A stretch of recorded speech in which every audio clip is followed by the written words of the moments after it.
This is it. The final page in a pretty important chapter. Hello everyone, it's the Mario Thomas guy and I do random things. Nintendo is without a doubt one of the most influential and recognizable brands of all time. You know who this guy is, and I don't even need to say his name.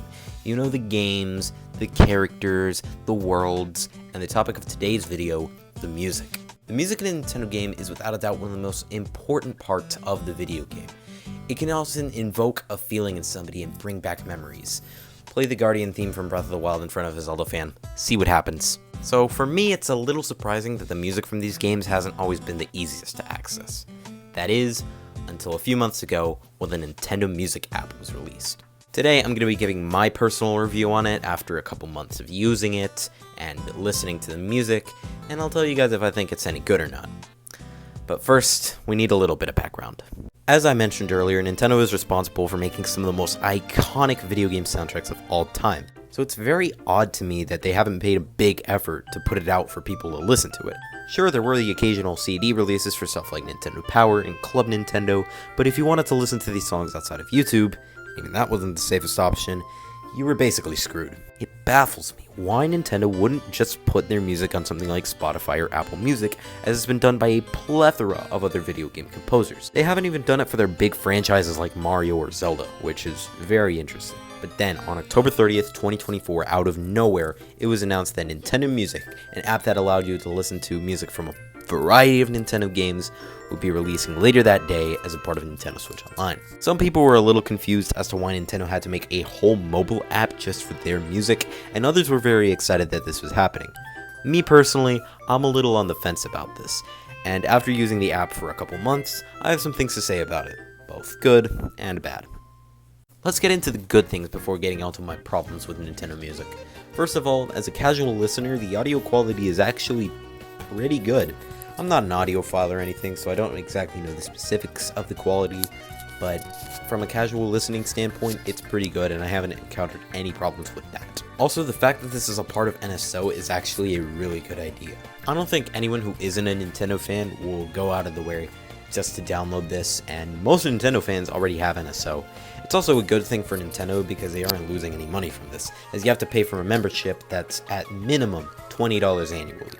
It's a win-win for everybody. My only question is, what will they do with the app once NSO is over? That's inevitably going to happen, so I have no clue what's going to happen to Nintendo Music after that. Because video game songs are meant to loop, you can actually extend songs to up to 1 hour, which is an absolutely amazing feature. Not every single song supports this feature, as you can't do this for game over themes or songs using cutscenes. But you know what, fair enough, it makes sense, those weren't meant to loop. There's also a spoiler prevention feature, which you can enable and apply to any of the game's soundtracks, and all the songs from that game will be disabled. My only problem with it is that it disables every single song in the game, so let's say you're halfway through a game, but don't want spoilers for the ending. If you put on spoiler prevention, that blocks every single song in the game, so you can't even listen to the good ones that you've heard so far. It's a little unfortunate, but there are bigger problems with the app, so yeah. I also love that soundtracks for games are getting added gradually as the app's life continues, and it's really cool because it builds anticipation for games that should be added to the app. So far I haven't had anything bad to say about Nintendo Music. So far I'm enjoying it a lot, but I do have a couple problems with it. Thankfully I don't have too many problems, but the problems I do have are pretty big issues, honestly. First of all, this app really just doesn't need to exist. They could have put some select soundtracks on streaming services and called it a day, but Nintendo, I don't hate the fact that this is a thing, not at all, but it's just not necessary when you have all of these. Also, you want to know a really weird thing? There's no soundtracks from the Nintendo 3DS or Wii U on here. I know that wasn't a very good era for Nintendo financially, but these systems and their games have so many fans, myself included, and it's kind of weird that they didn't include any of the soundtracks from those games on here. Do you know the amount of people who would have loved to see Tomodachi Life on here? Wait, they don't have Tomodachi Life, they have Tomodachi Collection. You gotta be kidding me! Tomodachi Life has a far superior soundtrack to Tomodachi Collection, and it really wasn't necessary to add that on here, especially when the DS already has some representation on this app, and the 3DS has none. Oh yeah, this right here? Utter bullshit. Honestly, if you click on the soundtrack for Mario Kart 8 on the Wii U, it redirects you to Mario Kart 8 Deluxe, which had some songs that weren't in the original Mario Kart 8.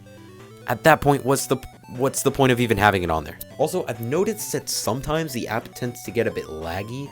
I don't know if this is a me problem or this has happened to other people, but yeah, that's an issue. But by far my biggest problem with Nintendo Music that a lot of people share is a lack of credit to the composers. These soundtracks were made by so many talented composers, and not a single one is credited on here. Not even Koji Kondo, who made the soundtracks for some of Nintendo's first games that kickstarted huge franchises like Mario, Zelda, and many others. Even if you click on track info when you're listening to a song, you will find nothing. Literally nothing. This is probably the biggest issue with Nintendo Music, and I don't know how they got away with this. Maybe it was some legal issues or something, I have no clue. They could have just credited Koji Kondo if they wanted to, but they didn't, and that was extremely weird. But hopefully Nintendo addresses this issue very soon, as this is something that needs to be fixed. But those are pretty much all my issues with Nintendo Music, honestly. In my opinion, Nintendo Music is a pretty good app, and if you're a Nintendo fan, I would definitely recommend downloading it. All you need is an NSO account, and it's practically free. I've been using it a lot for the past few months, and for some days, more than Spotify, which is pretty surprising. But I bet a lot of other people have been doing that, and honestly, I don't blame them. Have you been using Nintendo Music a lot? Do you enjoy it? Let me know in the comments, and with that out of the way, I will see you guys around. Peace.